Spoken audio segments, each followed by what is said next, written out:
ನೀವು ಕಟ್ಟಿರ್ತಕ್ಕಂಥ ಹಣ ಏನಿದೆ, ಹಣಕ್ಕೆ ಕಂಪನಿ ಇರ್ತಕ್ಕಂಥ ಅಸೆಟ್ಸನ್ನ ಹೈದರಾಬಾದ್ ಹೈಕೋರ್ಟ್ನಲ್ಲಿ ಅದನ್ನ ಮುಟ್ಟುಗೋಲು ಹಾಕೊಂಡು ಇವತ್ತು ರಿಯಾಕ್ಷನ್ ಸ್ಟಾರ್ಟ್ ಮಾಡಿ ಹಣನ ಕೊಡುವಂಥ ಪ್ರಕ್ರಿಯೆ ನಡೀತಾ ಇದೆ. ಆ ಪ್ರಕ್ರಿಯೆ ನಡೀತಾ ಇರಬೇಕಾದ್ರೆ ಕಾನೂನಿನ ಒಂದು ತೊಡಕುಗಳೇನಿದೆ, ಆ ಕಾನೂನಿನ ತೊಡಕುಗಳಲ್ಲಿ ವಿಳಂಬ ಆಗುವಂಥದ್ದು ಸಹಜವಾಗಿರ್ತಕ್ಕಂಥದ್ದು. ಹಾಗಾಗಿ ಯಾವುದೇ ಗ್ರಾಹಕರು ಏಜೆಂಟ್ರುಗಳಿಗೆ ಯಾವುದೇ ರೀತಿ ತೊಂದರೆ ಕೊಡಬಾರ್ದು. ಇವತ್ತು ಸುಮಾರು 130 ಜನ ಆಂಧ್ರ, ಕರ್ನಾಟಕ, ತಮಿಳುನಾಡು, ಒರಿಸ್ಸಾ, ಮಹಾರಾಷ್ಟ್ರ ಎಲ್ಲ ಕಡೆ ಏಜೆಂಟ್ರು ಆತ್ಮಹತ್ಯೆ ಮಾಡ್ಕೊಂಡಿರ್ತಕ್ಕಂಥದ್ದು ನಮ್ಮ ಗಮನಕ್ಕೆ ಬಂದಿರ್ತಕ್ಕಂಥದ್ದು. ಇದು ಆಗಬಾರ್ದು. ಯಾಕೆಂತ ಅಂದ್ರೆ ಒಂದು ಕ್ಷಣ ನೀವು ಆಲೋಚನೆ ಮಾಡಬೇಕು, ಗ್ರಾಹಕರು ಎಷ್ಟೇ ಹಿಂಸೆ ಕೊಟ್ಟಿದ್ರು ಕೂಡ ತಡ್ಕೊಳ್ಳುವಂಥದ್ದು. ಯಾಕೆಂತಂದ್ರೆ ನಾವೇ ಮಧ್ಯಸ್ಥಿಕೆ ನಿಂತು ಇವತ್ತು ಹಣನ ಕಳಿಸಿರ್ತಕ್ಕಂಥದ್ದು. ಗ್ರಾಹಕರು ಕೊಡುವಂತ ಕಿರುಕುಳನ್ನ ತಡ್ಕೊಳ್ಬೇಕಾಗ್ತದೆ. ಯಾರು ಕೂಡ ಆತ್ಮಹತ್ಯೆ ಮಾಡ್ಕೊಳ್ಳುವಂತ ಕೆಲಸಕ್ಕೆ ಕೈ ಹಾಕಬಾರ್ದು. ಆ ಒಂದು ಕ್ಷಣ ನಿಮ್ಮ ಹಿಂದೆಗಡೆ ಇರ್ತಕ್ಕಂಥ ಫ್ಯಾಮಿಲಿನ ಅವಲೋಕನ ಮಾಡ್ಕೊಳ್ಳಿ, ಆ ಫ್ಯಾಮಿಲಿಗೆ ಯಾರಾಗ್ತಾರೆ ಅಂತ. ಇವತ್ತು ಸುಮಾರು ಕರ್ನಾಟಕದಲ್ಲಿ 15 ಜನ ಸೂಸೈಡ್ ಮಾಡ್ಕೊಂಡಿದ್ದಾರೆ.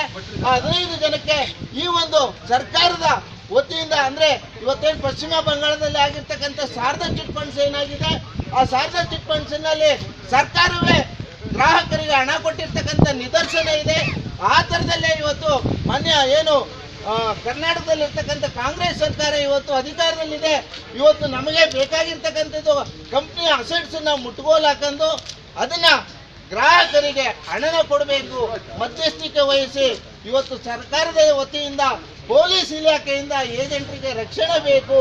ಸತ್ತಿರ್ತಕ್ಕಂಥ ಫ್ಯಾಮಿಲಿಗಳಿಗೆ ಇವತ್ತು ಪರಿಹಾರ ನಿಧಿಯನ್ನು ಅಂದ್ರೆ ಏನು ಮುಖ್ಯಮಂತ್ರಿ ಪರಿಹಾರ ನಿಧಿ ಏನಿದೆ ಅದರಿಂದ ಮಾನವೀಯತೆ ದೃಷ್ಟಿನಲ್ಲಿ ಅವರಿಗೆ ಹಣನ ಬಿಡುಗಡೆ ಮಾಡಬೇಕು. ಜೊತೆಗೆ ಅವರ ಮಕ್ಕಳ ಭವಿಷ್ಯ ವಿದ್ಯಾಭ್ಯಾಸ ಏನಿದೆ ಅದು ಸರ್ಕಾರದ ವತಿಯಿಂದಲೇ ಆಗಬೇಕು ಅನ್ನುವಂಥದ್ದೇ ಇದು ಅಗ್ರಿಗೋಲ್ಡ್ ಹೂಡಿಕೆದಾರರ ವೇದಿಕೆ. ಹಣ ಕೊಡಿಸುವಂಥದ್ದು ಕೋರ್ಟ್ನಲ್ಲಿ ಇರ್ತಕ್ಕಂಥ ಒಂದು ಸಮಸ್ಯೆ. ಹಣ ಕೊಡಿಸ್ತೀವಿ ಅಂತ ನಾವು ಹೇಳ್ತಾ ಇಲ್ಲ, ಆದ್ರೆ ರಕ್ಷಣೆ ಬೇಕು. ಕಟ್ಟಿಸಿರ್ತಕ್ಕಂಥ ಏಜೆಂಟ್ಗಳಿಗೆ ಆಗ್ತಾ ಇರ್ತಕ್ಕಂಥ ತೊಂದರೆನ ತಡೆಯಲಿಕ್ಕೋಸ್ಕರನೇ ಇವತ್ತು ಅಗ್ರಿಗೋಲ್ಡ್ ಹೂಡಿಕೆದಾರರ ವೇದಿಕೆ ಇಡೀ ರಾಜ್ಯಾದ್ಯಂತ ಪ್ರವಾಸನ ಮಾಡ್ತಾ ಇದೆ. ಇದು 12ನೇ ಡಿಸ್ಟ್ರಿಕ್ಟ್ ಅಂದ್ರೆ 12 ಜಿಲ್ಲೆಗಳಲ್ಲಿ ಇವತ್ತು ಪ್ರವಾಸನ ಕೈಗೊಂಡಿದ್ದೀವಿ. ಸುಮಾರು ಈ ಒಂದು ಅಗ್ರಿಗೋಲ್ಡ್ ಹೂಡಿಕೆದಾರರ ವೇದಿಕೆಯಲ್ಲಿ 10,000 ಜನ ಸದಸ್ಯರು ಇರ್ತಕ್ಕಂಥದ್ದು.